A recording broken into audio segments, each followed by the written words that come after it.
head up development at Kabam. Kabam is a leader in the development of mobile and free-to-play games.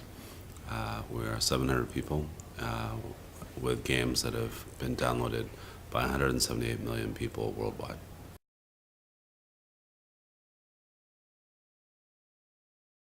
That's a great question. Very early in our company's history, we discussed whether we should do free-to-play or whether or not we should do premium games. And Kevin Chu, our CEO, and I both hold a very strong belief that free-to-play is the model of the future.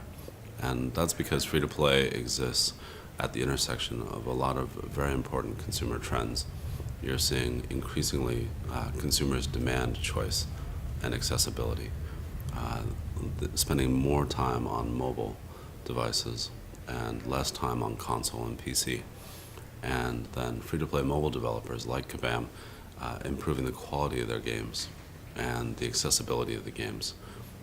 And so free-to-play is powerful in that for the mobile ecosystem, discovering a game is the most challenging thing because people are willing to give away their games for free in the hope of somebody ultimately paying them those games. And premium games in that context don't really make as much sense, and that's part of the reason why you're seeing premium titles shrink as a percentage of total installs within the Android and iOS app stores. Ultimately, consumers want to be able to choose. They want to be able to try. They expect games to be next-gen, perfect, excellent. And so we invested very early on in figuring out the distribution and development of free-to-play games, and continue to believe that that is the model for the future as well as the model for today.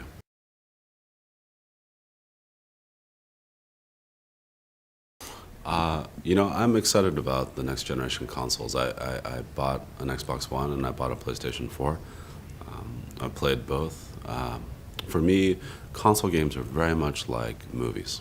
And so they ultimately are big launches, big cultural events that you kind of wait for, right? Call of Duty Ghosts, I was waiting for months to play that game. However, free-to-play mobile games are more like television. They're what you do every day. They're what you enjoy every day. That's what you do when you have an hour to relax. And mobile gives you the ability to play it at any time. And the service-based nature of free-to-play allows the games to provide entertainment in a very serial, episodic way that console games can't.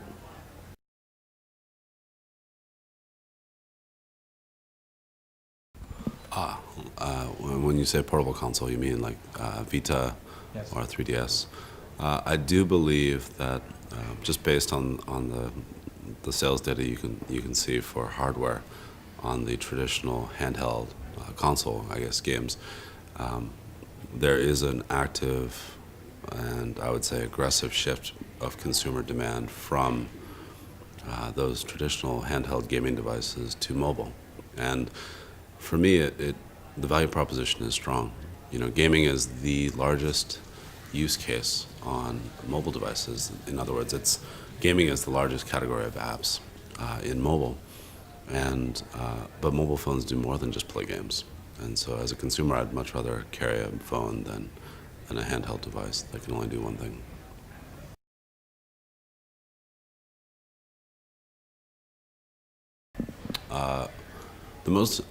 By far the most important thing the most important thing on mobile devices is to build a game that people get excited about and feel passionate about.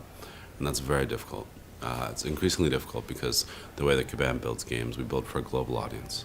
We have development teams in Beijing, Vancouver, San Francisco, partners in Seattle, but ultimately we service 100 countries and 12 key languages, and increasingly Europe, France, Germany, the UK are markets where we're trying to deliver a very local experience. We want people to play these games and believe that they're French, German, or British in origin.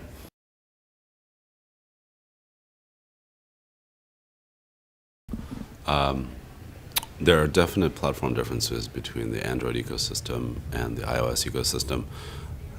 However, as a company, Kabam has been very fortunate to establish great relationships with both Apple and Google. And we were one of the first companies to move into the space and really begin to develop hardcore games for the mobile free-to-play ecosystem. And because of that early move by Kabam into this space and the close relationships we maintain with both of those platform providers, we're able to navigate a lot of the complexities that are inherent in both the Android and iOS ecosystems.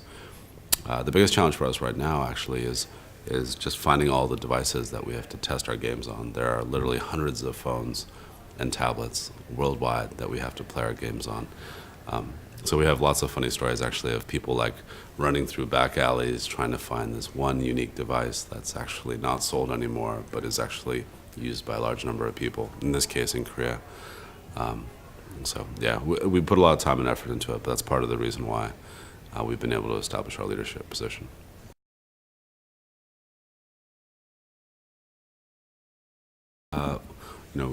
We have partnerships with pretty much every major platform company or hardware manufacturer in this space, but we generally don't talk about our commercial partnerships outside of licensed games like The Hobbit, Kingdoms of Middle-earth, or Fast and Furious 6, the game.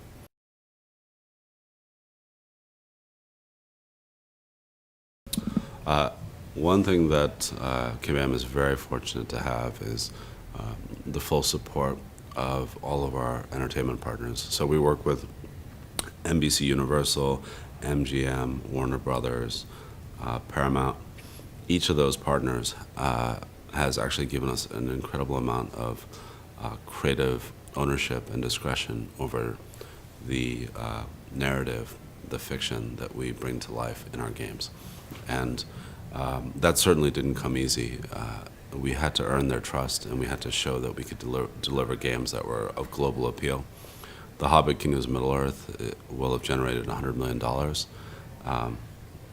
this month. So it's a juggernaut franchise. And Fast and Furious 6, the game, was one of the fastest growing games on mobile devices ever. 33 million downloads in just a few months.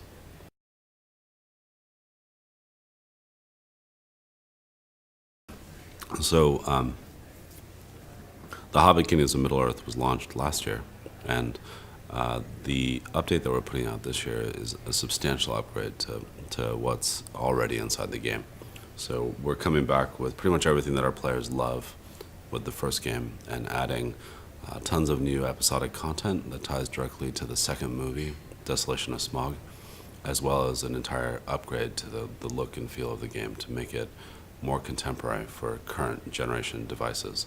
So you're looking at retina images, higher quality renders, and it really stands out. If you were to look at the game and compare it with the initial version, it's a meaningful upgrade.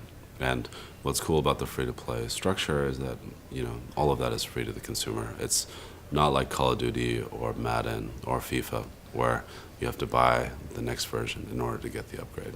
We provide that for free.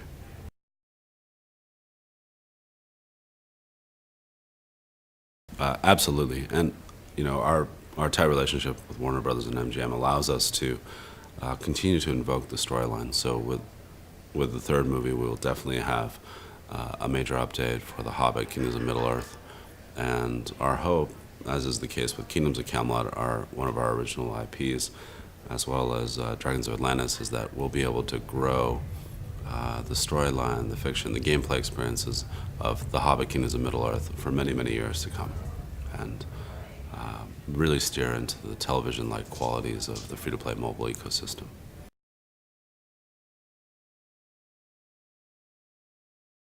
I'm very excited about the future for Kabam.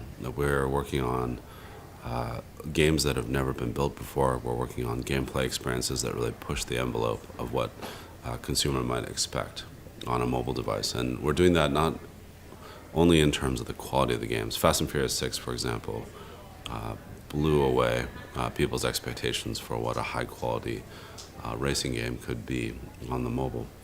We're going to take that even further. We're also going to be innovating on gameplay and the way that people interact. So you'll see us push into new genre of gaming that haven't been seen before. You'll also see us kind of return to some genres that we know quite well. A good example of that would be Dark District. Dark District is a game that will launch in the middle of December 12th. It's a game that is an evolution of the tower defense category.